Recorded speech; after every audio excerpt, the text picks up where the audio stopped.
Na furaha sana mume wangu. Kwa sababu Simba wamewafunga Stellenbosch ya South Africa. Yaani Simba ndio timu ya kwanza kushinda kwenye nusu fainali. Jana kuna timu kubwa sana zimecheza, hakuna hata timu moja iliyoshinda. Simba ndio timu ya kwanza kushinda kwenye nusu fainali Afrika. Simba tuko juu. Leo tumeshinda goli moja, wana Simba msihuzunike. Goli moja ni kubwa sana kwenye mashindano, tena tumeshinda nyumbani. Yaani kama unataka kujua thamani ya goli moja, kawaulize Utopolo. Utopolo walishindwa kufunga hata kagoli kamoja, wakatolewa kabisa kwenye mashindano. Mwaka huu lazima kombe lije kwa Mkapa.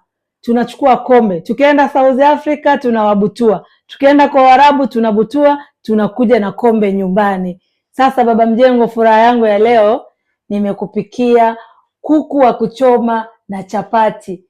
Kuku wamefika kileleni na chapati zimefika kileleni na Simba imefika kileleni. Yaani sisi ubaya ubwela tuko juu kileleni. Alafu hiki chakula na wakaribisha ubaya ubwela tu. Utopolo chakula kama hiki hakiwafai.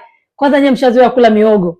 Wana Simba wote ubaya ubwela, karibuni Mama Mjengo's Kitchen, mje kula kuku na chapati zilizofika kileleni. Nawapenda sana. Hii hatuishii hapa wana Simba.